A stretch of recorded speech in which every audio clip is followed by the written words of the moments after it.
My kitchen my રેસિપીમાં આપનું સ્વાગત છે। આજે આપણે બનાવીશું પિઝાનો બેઝ અને પિઝા।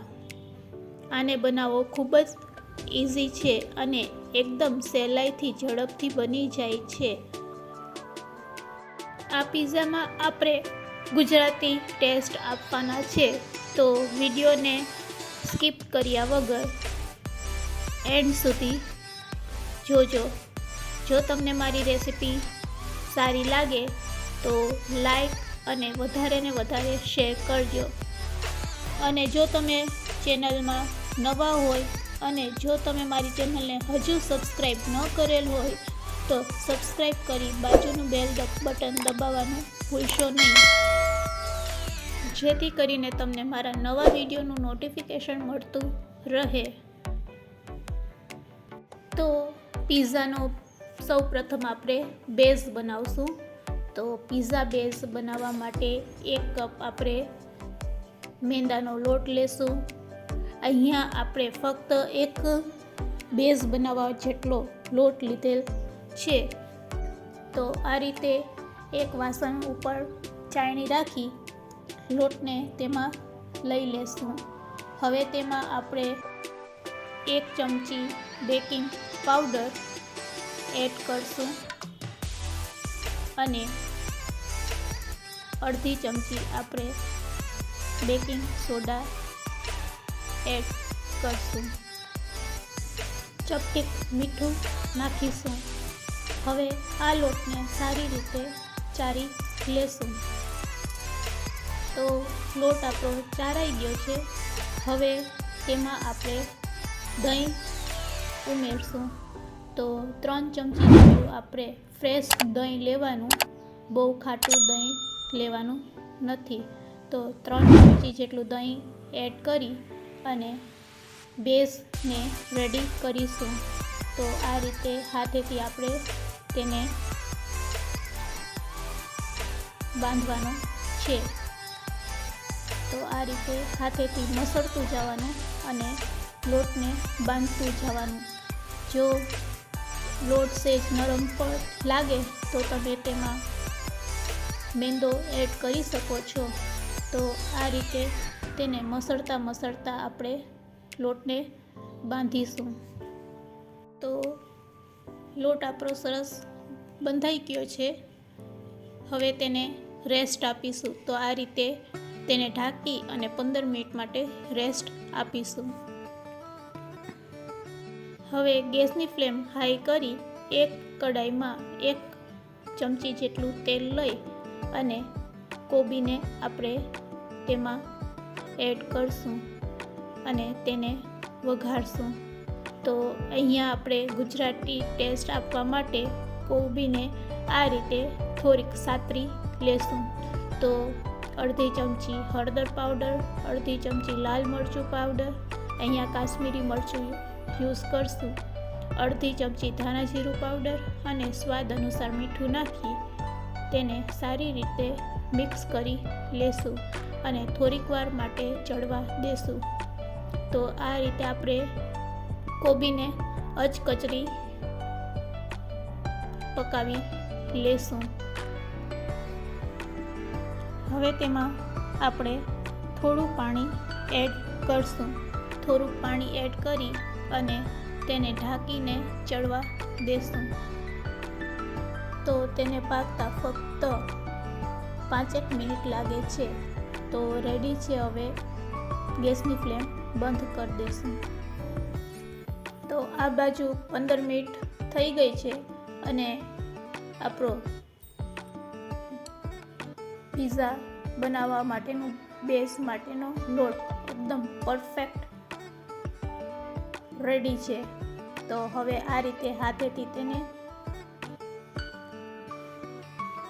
થેપીશું અને પછી તેને વણી લેશું। તો આ રીતે પાટલા ઉપર થોડોક લોટ સ્પ્રેડ કરી અને લુવાને તેના ઉપર લઈ લેશું। હવે વેલણની મદદથી તેને વણી લેશું। તો આ રીતે હળવા હાથે તમારે વેલણને ચલાવવાનું. તો તમે તેની થિકનેસ જોઈ શકો છો. હવે આ રીતે આંગળાની મદદથી કોર્નર ઉપર આપણે પ્રેસ કરીશું. તો આ રીતે કોર્નરમાં આપણે તેને આંગળીની મદદથી પ્રેસ કરી લેશું. તો બજારમાં મળે એના જેવો પિઝા બેઝ બનાવવા માટે ખાસ આ પ્રોસેસ કરશું. તો હવે તેના ઉપર ફોક ચલાવીશું. તો આ રીતે ફોકને ચલાવવાનું. તો કાંટાની ચમચીની મદદથી આ રીતે પિઝા બેઝ તૈયાર કરીશું. ફરીથી આપણે એક વખત આંગળાથી કોર્નરમાં પ્રેસ કરતા જઈશું. તો બીજી બાજુ આપણે ગેસની ફ્લેમ ચાલુ કરી અને એક ઊંડી કઢાઈ લેવાની.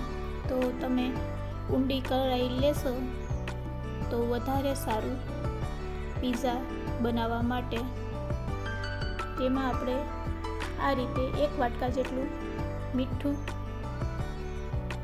નાખીશું અને પિઝાને આપણે બેક કરવાનો છે. તો આ ટાઈપનું કોઈ પણ એક સ્ટેન્ડ લેવાનું. જો સ્ટેન્ડ ન હોય તો તમે ઘરમાં કોઈ વાટકી હોય તેનો પણ ઉપયોગ કરી શકો છો. તો અત્યારે હું સ્ટેન્ડને મીઠામાં રાખી દઉં છું અને તેને ઢાંકીને આપણે ગરમ થવા દેશું. તો લો ફ્લેમ ઉપર આને આપણે ચડવા દેશું. તો આ રીતે તેને ઢાંકી દેશું. તો આપણે પિઝાને બેક કરવા માટે આ રીતે પિઝા બેઝ છે એ એક ટ્રેમાં લઈ લેશું. તો ટ્રેને પહેલાં તેલથી ગ્રીસ કરી અને તો ખાસ ધ્યાન રાખવાનું કે જે ટ્રેમાં આપણે પિઝા બેઝને બેક કરવો હોય તે જ ટ્રેના માપનો પિઝા બેઝ તૈયાર કરવાનો. તો વ્યવસ્થિત ટ્રેમાં ગોઠવી હવે તેના ઉપર આપણે શેઝવાન સોસ લગાડીશું. શેઝવાન સોસ પછી આપણે કોબીને સ્પ્રેડ કરીશું અને થોડું ચીઝ ઉમેરશું.